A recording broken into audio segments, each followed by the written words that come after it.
Now, live from Pasadena, here's Colin Cowherd.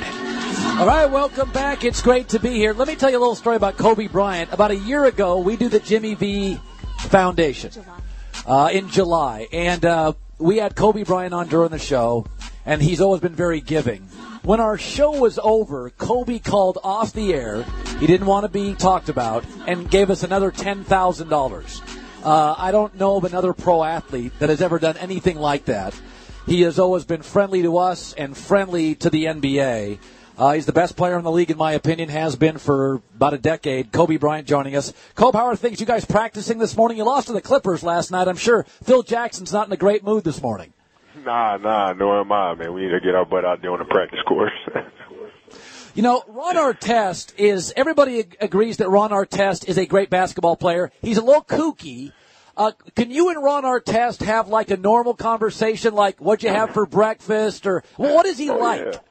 No, he's great, man. You know, one of the things about being on this team is that you have to have a great sense of humor and you have to have thick skin because we tease each other nonstop. So he has both of those things, and yeah, I mean he's great. He's been absolutely wonderful. And, you know, it is interesting, though, Kobe. He is a little bit of a risk to some people, but when he was going to be a Laker, he said, I know and like Kobe. Where did you guys strike up a friendship? How far back do you and Ron go? No, since we first played against each other. You know, I think when the type of defense that he plays is very physical. And so a lot of guys back down from that and shy away from that. And, you know, from my perspective, a lot of guys that I play against that guard me are intimidated and they back down. And so when we met each other, we played against each other, it was like, oh, okay, we can, you know, we got this mutual respect going on because we both didn't back down and we're both competitive. And I think the friendship grew from that point forward. Last night is an example of what happens in the NBA. It's 82 regular season games. It's not like football. And there are your ebbs and flows and your peaks and valleys. Was last night's loss to the Clippers one of those nights, Kobe, where it was a motivational issue?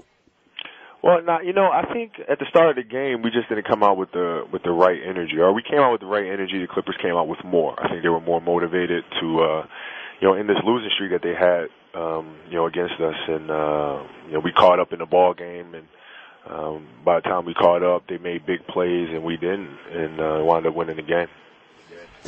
Kobe, I've said many times before that the NBA may have had a bad period after Michael, but overwhelmingly the guys in the league now are classy, media-friendly, really good quality human beings.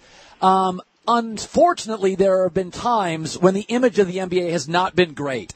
Do you think that is the reason why David Stern has been so strict with the Gilbert Arenas gun situation? Yeah, well, you know, I can't speak for Commissioner Stern, but, you know, he's been a really good commissioner, or a great commissioner. I mean, he really took the NBA to a whole other level. So you just kind of have to sit back and watch and see how this whole thing turns out and plays out. And he obviously made one decision thus far. I'm sure there's more to come. Were you surprised by the Gilbert Arenas gun situation? Were you surprised he brought him into a locker room? Well, I think I was surprised just like everybody. I mean, that's not something that you expect to, you know, turn on the TV and see on a ticker, you know what I mean? So I think it caught me off guard just like everybody else. If it happened in a Laker locker room, what would you say as the team leader? If it had, no, it wouldn't happen here.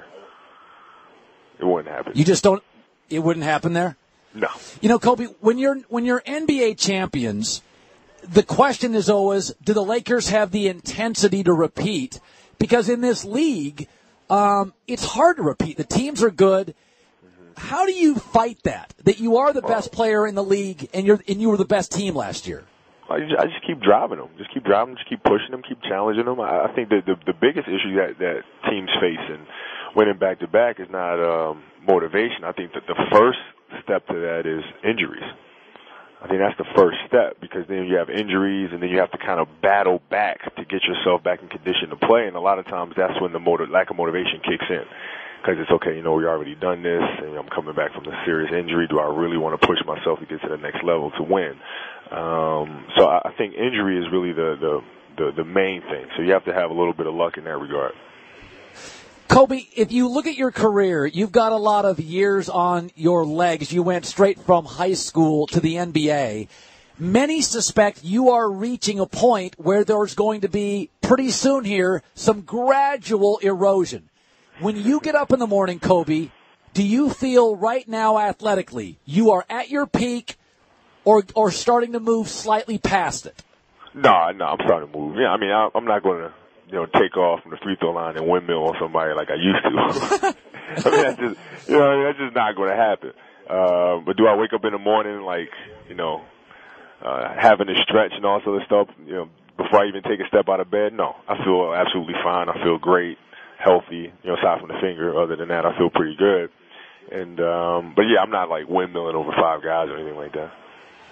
When is the last time, like, how can you tell your body's getting older? I mean, I'm 45. It hurts when I roll out of 46. It hurts when I roll out of bed. How do you know? When did you first wake up one morning and tell your wife, I'm getting a little older?